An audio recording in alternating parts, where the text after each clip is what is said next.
In the grand ballroom of the Pinnacle Grand, Chicago's most opulent hotel, I smiled and accepted the flood of congratulations.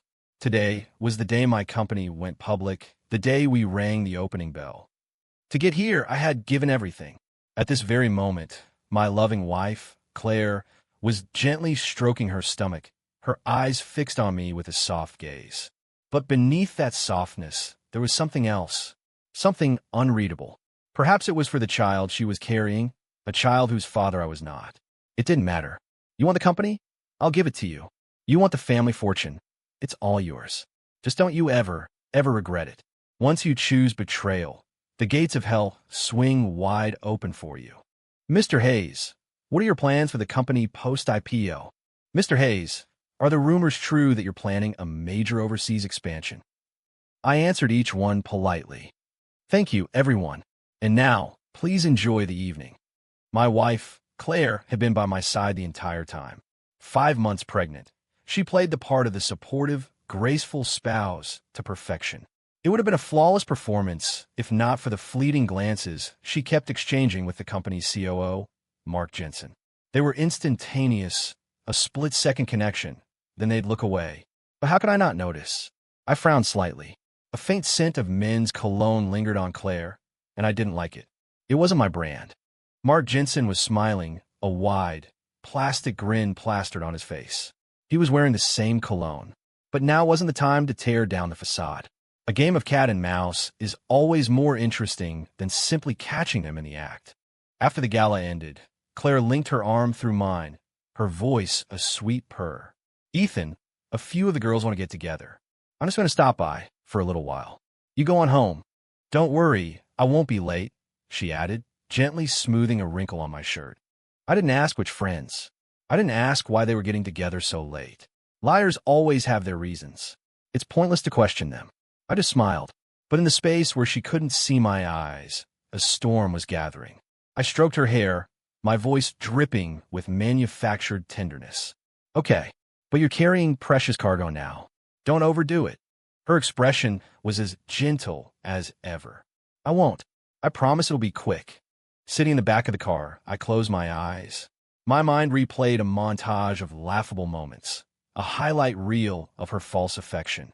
I found myself questioning if any of it had ever been real. All those vows, all those promises whispered in the dark. How many of them were lies? I gave her the wedding of her dreams, a life of luxury beyond compare. And in return, I received the coldest betrayal. Why? Claire, oh Claire, didn't your heart ache even a little when you did this? Why did you have to betray me? 6 months ago, my assistant mentioned casually, Mr. Hayes, I just saw Mrs. Hayes downstairs. Was she dropping off one of her famous lunches for you? The comment was innocent, but it landed like a stone. 5 minutes earlier, she had texted me. Something came up, meeting Sarah for some shopping. Can't make it today. Make sure you eat. Oh, she was probably just heading to the shops. Which way did she go? My assistant then recounted what he saw. The more he spoke, the heavier my heart became. Claire wasn't with her friend. She had gone into a bakery alone and left carrying a cake box. No one in our family had a birthday coming up. There were no anniversaries, no special occasions to celebrate. A cake? Once the seed of doubt is planted, it will inevitably sprout. I didn't go looking for answers, but I started putting distance between us. 3 months ago, Claire announced she was pregnant. During that time, we'd barely been intimate. When she met my gaze, she was completely composed. Ethan, remember that night you were so drunk? I guess that's all it took. We're finally having a baby. The timeline fit. But that night, while I'd had too much to drink, I was far from blacking out. When I got home, she had tried to initiate something, but I was exhausted. I pretended to be more intoxicated than I was. Nothing happened. My heart sank to the floor. I had my assistant dig into it. The answer, unsurprisingly, was Mark Jensen. Over the past few years, Claire and Mark had grown closer. In the office, they were friendly, but always maintained a professional distance. Mr. Hayes, here is the information you requested. My assistant handed me a thick manila envelope. Thank you. You've done well. He said nothing, his eyes scanning our surroundings. For a while, I'd had the unnerving feeling I was being watched. Anything I did related to Claire, my movements were somehow predicted with perfect accuracy. No matter how spontaneous my plans, she always seemed to be one step ahead. Every time I got close to the truth, the trail would go cold, wiped clean just before I arrived. It wasn't normal. My schedule was private. For someone to anticipate my moves and erase the evidence meant there was a spy in my camp. To smoke them out, I had my assistant leak a series of false leads. We identified the mole and quietly let them go. Then, my assistant came to me. He told me Claire had approached him, offering a substantial sum to act as her informant. Unfortunately for her, the price she offered was an insult. I've been playing the fool ever since, letting her believe I'm completely in the dark. Everything she knows is what I want her to know. My assistant accepted her money on my instructions. We considered it a bonus. Still, I wasn't taking any chances. I hired a top-tier security firm, paying a premium for a dedicated team. Their services included not just bodyguards and drivers, but a full suite of investigative support. I paid them a price Claire and Mark could never hope to match. I opened the envelope. The file was thick, filled with detailed logs of every interaction between them. Professionals are worth every penny. A smirk pulled at my lips. If you want to play, let's play for real. Take me home, I said to the driver. Yes, sir. In a romance suite at a downtown hotel, Mark held Claire in his arms. Her face was flushed, a clear sign of what had just transpired.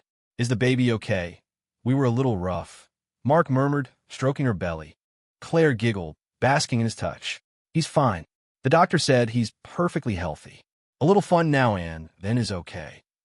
By the way, she said, her tone turning serious, are you sure Ethan doesn't suspect anything? He seems so busy lately, but I can't shake the feeling he's onto us. Mark smugly held up his phone and kissed her stomach. Don't worry, he said with a cold laugh. His most trusted assistant is on our payroll now, and I just threw a massive project his way. He won't have a spare moment to think about anything else for the next 3 to 5 months. Claire visibly relaxed. As much as she wanted their plan to succeed, she was terrified of being caught. Good. You need to speed things up on your end, too. Mark toyed with her long fingers, his voice casual. Relax. I've already won over several board members. With your help, and by buying up more stock, we'll have a controlling interest in no time. A year tops, he continued, and we'll push Ethan Hayes out of the boardroom for good. He'll be a broke nobody. The best part, he has no idea he's the one funding the stock purchases. Then, the company will be ours. It was a beautiful daydream, even though night had already fallen. Claire, infected by his confidence, laughed, her voice husky. The two fell into another passionate kiss. I sat in my home office and opened the safe. Inside were stock certificates and several contracts. Looking at one document, in particular, a cold smile spread across my face. They really couldn't resist the bait. The company just went public, and they're already making their move. Did they really think their pathetic little scheme was a secret? Before, I was defenseless against you because I loved you. Now, every dollar you touch is just another shovel of dirt on your own grave. Did you want these stock certificates? Fine. My phone rang, pulling me from my thoughts. It was one of my people. Mr. Hayes, the offshore corporation has been registered as requested. We used a third-party intermediary, so it's untraceable back to us. Also, the team you wanted is assembled and ready. Everything is secure. Excellent. By the time I walk away, all that will be left for Mark and Claire is an empty shell. No money, no people. Let's see how they play the game then. That's when the real fun begins. One more thing. Mark Jensen is buying up shares privately at a premium. What are your orders? I nodded. This was exactly what I wanted.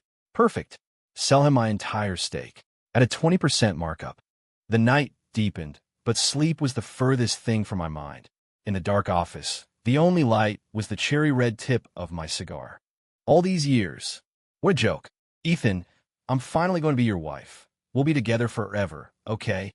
Ethan, the company is going public. I knew you were the best. You've worked so hard for this family. Honey, I'm pregnant. Do you want a boy or a girl? What a pity.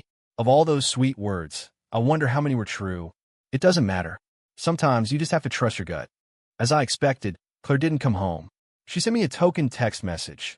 Honey, it got too late and the baby was acting up, so I'm just crashing at Sarah's. Love you. The boardroom was filled with the company's shareholders. Today was the first board meeting since the IPO. I looked around the table and felt a bitter irony. I had led these people, worked myself to the bone to take this company public. Yet, when Mark started buying up shares at inflated prices, not a single one of them gave me a heads up. So disloyal. A little bit of profit was all it took to buy their silence. Fine. If they were so greedy for scraps, then let's just burn the whole thing down. Shaking the thoughts from my head, I called the meeting to order. Ladies and gentlemen, with the company now successfully listed, we will proceed with the planned expansion into the overseas market.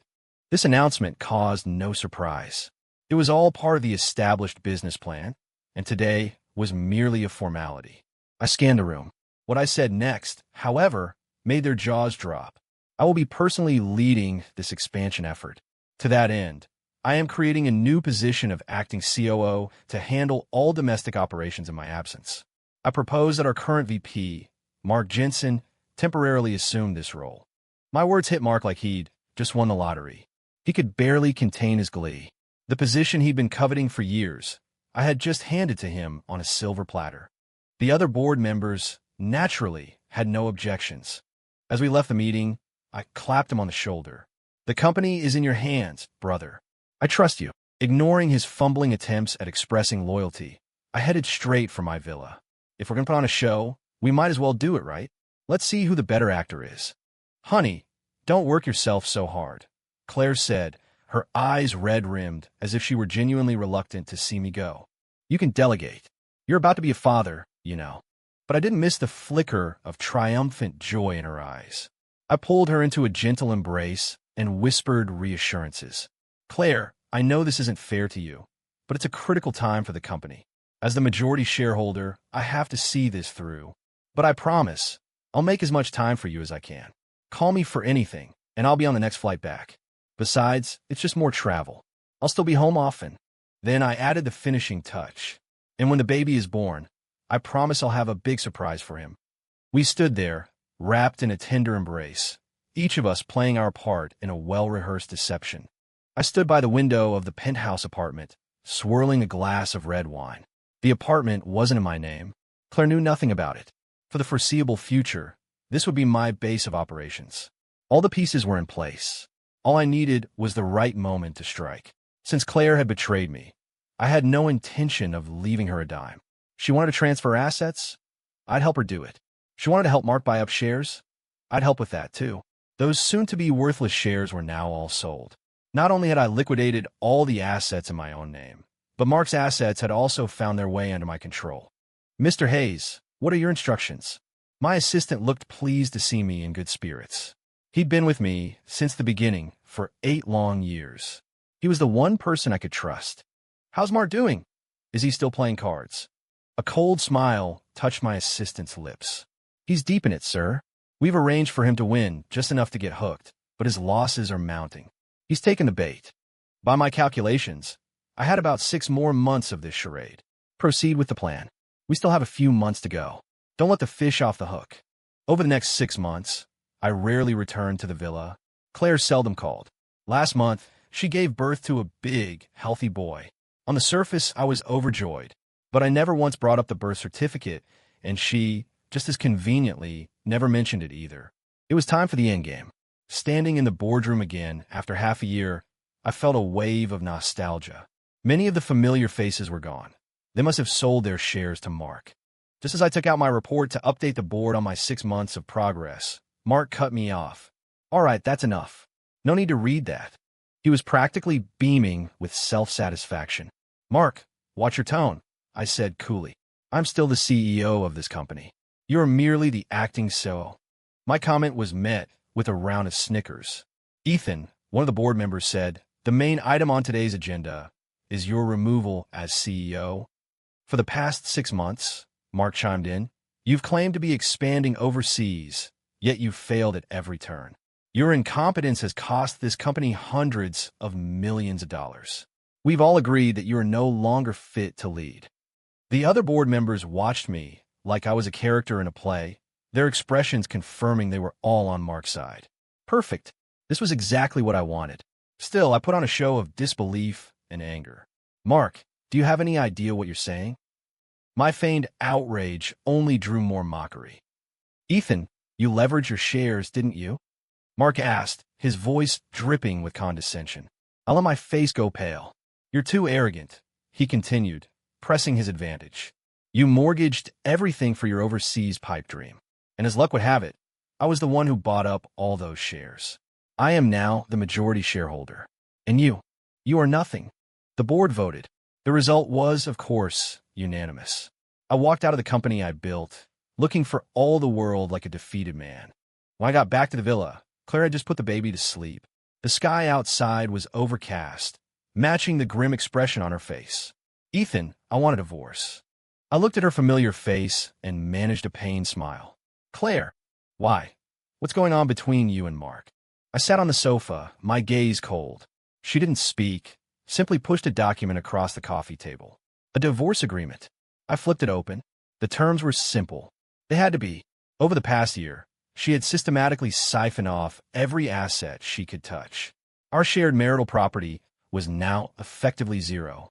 Claire, after all these years, was it all a lie? She finally looked up at me, a chilling emptiness in her eyes that hurt more than I expected. I thought I was past it, but my heart still ached. No, she said. I did love you once, but you have no passion for life. Think about it, Ethan. Since we got married, when did you ever make time for me? You were always working, always at some business dinner. Did you ever once think about how I felt? She was shouting now, her voice filled with a desperate, theatrical rage. I remained silent. I already knew the answer, didn't I? I just wanted to hear her say it. I admit, I betrayed you with Mark, she screamed. But so what? He's fun. He makes time for me. You're nothing but a machine. Her eyes were a storm of conflicting emotions.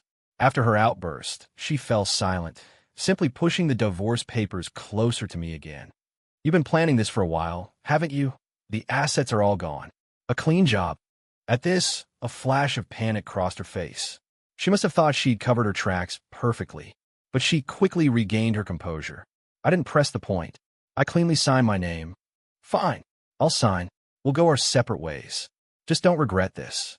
Without another look at her, I turned and walked out. This villa, which Claire had already mortgaged, was no longer my home. In the car, my assistant glanced at me with concern. Mr. Hayes, are you? I wave him off. I'm fine. It's time. Launch the plan. Everything was going according to the script I had written. And yet, now that it was real, a small part of me still felt the sting of loss. No matter. The curtain was about to fall. Mark was an incompetent fool. Claire had never been involved in the business. The victory they were celebrating was nothing more than the final, manic dance before their demise. Over the past year, I hadn't just sold my shares. My overseas projects were actually wildly profitable. The shell corporations I'd registered were merely conduits. All business was routed through them, not the parent company. The hundreds of millions of dollars in losses were, in fact, profits that had been transferred to my new company's accounts. Mark never noticed. Lured in by my people, his gambling bets grew larger and larger. While he clung tightly to his now worthless company shares, he had lost over $100 million. To get back in the game, he'd used every excuse in the book to mortgage all of Claire's parents' assets as well. The moment my divorce was finalized, the debt crisis would erupt. Mark and Claire would be dragged down to a hell from which they could never escape. My anger had faded. All that talk of love and romance. The naive impulses of a younger man. A month later, the divorce was finalized. No mess, no delays. I had to admit, when a woman is ruthless, she is truly ruthless. I tossed the divorce decree into a drawer and glanced at my assistant. No words were needed. He nodded and left the room. A few days later, news of the company's financial crisis exploded online. The reports of failed overseas investments had already left Mark scrambling. His relationship with Claire had hit rock bottom. Their fantasy of a perfect life together had evaporated. I don't know if Claire regretted her choices. I only knew that they were fighting constantly. Buried in problems at the office, Mark no longer had any tenderness for her. All that was left was a growing coldness and an empty, silent villa. He barely paid any attention to their son. Now, I had a more important job, debt collector. I formally demanded repayment of the $200 million loan Mark had taken out. It may have been a gambling debt, but the game was cash only, and the IOUs he signed were all personal loans, legally binding. With his name on the paperwork and Claire's parents as guarantors, the debt naturally fell to them. 2 weeks later, an enraged Claire stormed into Mark's office. The scene that greeted her sent her into a blind fury. She snatched a stack of files from his desk and hurled them across the room. A voluptuous woman, his newly hired secretary, was perched on Mark's lap. Their clothes were disheveled. It was obvious what they'd been doing. Caught in the act, Mark looked annoyed, but not the least bit flustered. "What are you doing here? This is my business. Stay out of it. Go home and take care of the kid." Claire was broken, her face a mask of despair. "Mark, how could you do this to me? You said you loved only me. Why would you betray me?" Mark patted the secretary on the rear, signaling for her to get up. He straightened his clothes with an air of utter indifference. "Claire, you're not a child. How can you still believe in that fairy tale crap? You once said you only loved Ethan, didn't you? And you still betrayed him. Besides, I give you plenty of money. Stop making a scene." His shameless words almost made her pass out. It took her a long moment to find her voice. "Mark, I betrayed Ethan for you. I transfer my family's assets for you. Also, you could take over the company. And this is how you treat me.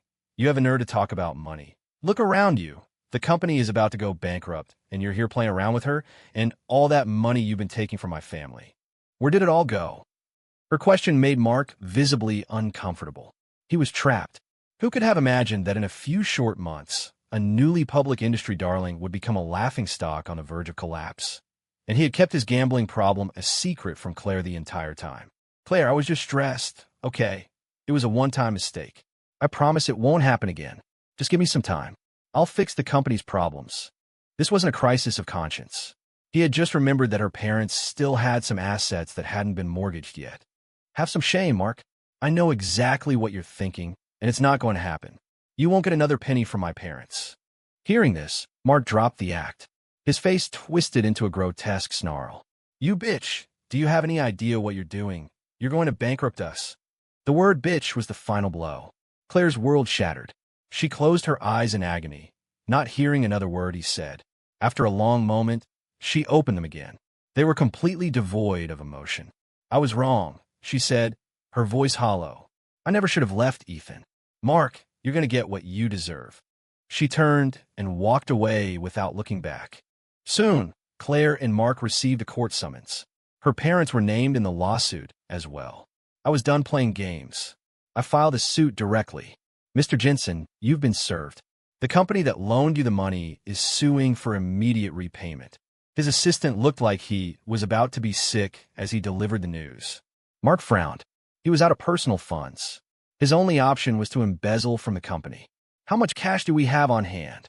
The assistant hesitated, then pulled a financial statement from his folder. "We just received a small investment. According to this, we can free up $30 million without crippling operations. Here are the financials." Mark slammed his hand on the desk. "I don't care about that.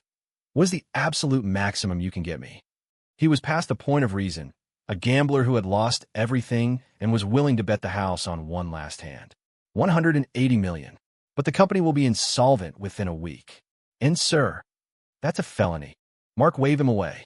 He had to pay the debt. The people I'd connected him with were not forgiving. If he didn't pay, pieces of him would be vacationing in different parts of the world. As the assistant was leaving, he paused. "Sir, if I may, Mrs. Hayes's family still has considerable assets. Perhaps." Mark just gestured for him to leave, but his eyes were wild with desperation. "I'm not going to die," he muttered to himself. "As soon as I pay this off, I'm gone." "Claire, you bitch," he hissed. "Your parents are sitting on a fortune. Why won't you give it to me?" In the villa, Claire sat alone in the dark living room. She couldn't remember the last time Mark had come home. The ringing of her phone startled her out of her stupor. She was already crying. "Dad, what is it?" She always tried to put on a brave face, especially for her parents. "Honey, it's nothing. I just wanted to let you know we got that investment for Mark. Now, you need to talk to him. This is everything we have left." "You know," her father rambled on, "you and Ethan were so good together. I don't know why you had to get a divorce." Sigh. On the other end of the line, Claire was frozen in shock. "Dad, what are you talking about? Don't give him the money. Don't do it. We'll be ruined." Frantically, she pieced together what had happened. Mark, using her name, had convinced her parents to mortgage their entire family business and take out massive bank loans. She dropped the phone, her body slumping. She sat there in the dark, numb. After a long while, she picked up her phone and called Mark's assistant. Calling Mark himself was pointless. He had already blocked her number. Tell Mark to return my parents' money. If he doesn't, I'm reporting him to the police for fraud. She hung up and collapsed onto the floor, covering her face as uncontrollable sobs racked her body. 3 days later, Mark transferred the full $200 million into the loan company's account. When he saw that I was the one representing the company to sign the final papers, the color drained from his face. He was seething, but kept his head down, silent.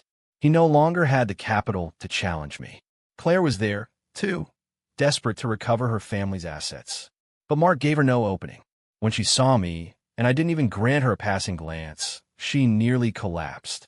Suddenly, she screamed, "Ethan Hayes, this was you. It was all you, wasn't it?" Her shout drew stares from everyone in the room. They all looked at her with disapproval. I heard her, but chose to ignore it. She lunged at me, a wild look in her eyes, but my bodyguards intercepted her before she could get close. Back in my hotel suite, I sipped my wine and looked out at the city lights. I'd already sold the penthouse. Since I had no plans to stay in Chicago, there was no point in keeping property here. With the capital I now possessed, I could start fresh anywhere in the world. I just hadn't decided where yet. "Mr. Hayes, Claire Hayes, is in the lobby. She's been waiting for a while and insists on seeing you." My assistant's voice interrupted my thoughts. "Let's go. It's time to end this."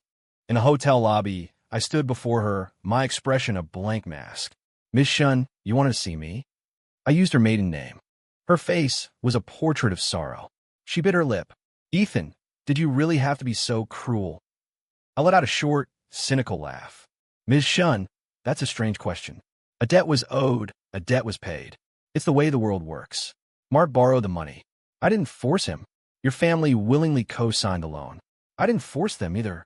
My voice was detached, cold. How did she have the audacity to come to me? When she was draining our accounts, when her family was bankrolling Mark's scheme to ruin me, wasn't this outcome already written in stone? All I could say was that I was lucky. If I had discovered her betrayal any later, if I had made a single misstep, I would be the one hunted by debt collectors today. Claire didn't seem to know why she was here or what she wanted. She was on the verge of breaking. "Ethan, I was wrong. Please forgive me," she pleaded. "I regretted it a long time ago. I never had the courage to tell you. Come back. We can start over. Please." She looked at me with desperate hope, as if she was still living in a world where a single soft look from her would make me give her the moon. "Claire, don't disgust me," I said flatly. "You're a family of 3 now. It has nothing to do with me." As I said it, my stoic composure wavered for just a second. Not out of regret or pity. It was the sting of knowing how worthless the love I once gave her truly was. "Ethan, please, let me explain." She dropped to her knees, her face a mess of tears and pleading. As she reached for my legs, I stepped back. The thought of her touch repulsed me. "Explain what, Claire? Did you think your little secrets were so well kept? Did you think using your friends as an alibi would fool me forever? You can hide things once or twice, but over time, the truth always comes out. Did you never notice how I started letting you get away with everything? Those papers you had me sign. Did you really think I didn't know you were transferring assets? Did you think I built an empire from nothing on dumb luck? You came home smelling of another man and didn't even bother to hide the evidence. You were disgusting." I paused, watching the color drain from her face. "This is better, isn't it?" I continued, the words I'd held back for so long finally pouring out. "You wanted the shares? I gave them to you. You wanted the company? I gave that to you too. I didn't even fight you on the assets. You got everything you wanted. So why the regret now? Does it matter? Claire, you have to live with the choices you make." With that, I turned and walked toward the elevators, leaving her crumpled on the lobby floor. I could hear her muttering to herself, her voice a broken whisper. He knew all along, and he just let me do it. When a distraught Claire finally returned to the villa, her family was waiting. "Honey, what happened? Did Ethan agree to let us off the hook?" her father asked, his eyes wide with hope. Claire looked at the expectant faces around her and felt a surge of bitter irony. They had all participated in the scheme, but now they were cowering behind her, pushing all the blame onto her shoulders. When she didn't answer, Her father stepped forward, his voice rising with anxiety. Say something. You and Mark were the ones who betrayed him. This has nothing to do with us. Why is the court seizing our property? Claire laughed, a cold, empty sound. Nothing to do with you. You're the one who introduced me to Mark. You're the one who encouraged me to be with him. You said Ethan was too strong-willed, too hard to control. You wanted someone more obedient. And what did you get? A wolf. You were happier than anyone when Ethan was kicked out of his own company. You took a cut of the shares. You mortgaged our family's assets to fund him. That was your choice. Now that it's all gone wrong, you want to walk away clean? Not a chance.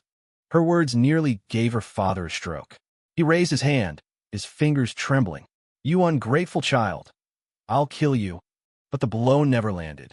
He saw the look in her eyes, utterly lifeless, like a marionette with its strings cut. Mark, who had been watching from the side, decided it was his cue to leave. He quickly started putting on his jacket. Mark, where do you think you're going? Claire's voice was flat. You think you can run? He shoved her aside violently. Get off me, Claire. I was with you for the money. Did you really think you were that special? Only an idiot like Ethan would have ever put you on a pedestal. Now the company's broke and your family is broke. You think I'm going to stick around and share your debt? Seeing the utter contempt on his face, Claire smiled. It was a smile more tragic than any tears. She closed her eyes, her hand trembling. Unseen by Mark, her fingers closed around the handle of a fruit knife on the coffee table. Just as I was finalizing my affairs, preparing to leave Chicago for good, my assistant entered my suite. He hesitated at the door. What is it? His expression told me something had happened. We just got word, sir. Mark Jensen is dead. Claire killed him. She stabbed him. I nodded slowly. This I had not predicted, but in a way it made sense. Claire thought that by divorcing me, she would gain control of a corporate empire. Instead, the company was bankrupt, her family was ruined, and she was drowning in debt. An act of extreme violence was not entirely surprising. She's asking to see you, my assistant added. She says it's the last time. I nodded again. At the correctional facility, we faced each other through a thick pane of glass.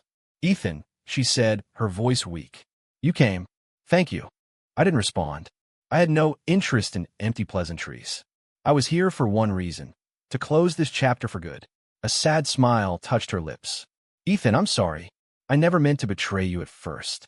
But my parents, they kept talking and I got lost. When I successfully transferred the assets, a part of me was thrilled. But when you walked away without a fight, I felt confused. Life after you wasn't what my parents promised. It wasn't what I expected. Mark, he was a monster. The truth is, I regretted it a long time ago. Can you forgive me? I looked at her face, still beautiful despite everything, and shook my head. I will not forgive you, I said. You're not sorry. You've never been sorry. You want to know who you love, Claire. You love yourself. You love your family. You thought scheming against me was your ticket to an even better life. That's all it was. So you can stop the act. She pressed her lips together, dropping the subject. Ethan, whatever you say, it was my fault. But the baby is yours. All I ask is that you raise him. Please. I burst out laughing. It was a harsh, humorless sound.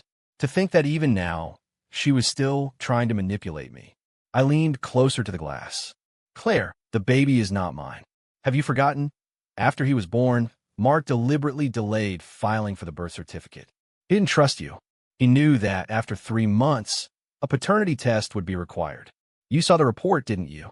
The last bit of strength left her body, and she slumped in her chair. You knew. I smirked. Claire, I knew from the moment you told me you were pregnant. All of this. I let it happen. You needed time to execute your plan, and so did I. I stood up. The conversation was over. As I walked away, I could hear her screaming my name. I stepped out of the detention center and into the bright sunlight. It felt like being born again. I left Chicago and never went back. I heard later that Claire was convicted of first-degree murder and sentenced to death. The massive, 9-figure debt fell squarely on her parents' shoulders. They considered suicide, I was told, but couldn't bring themselves to do it because of the child. For the rest of their lives, they would be working to pay off a debt that could never be repaid.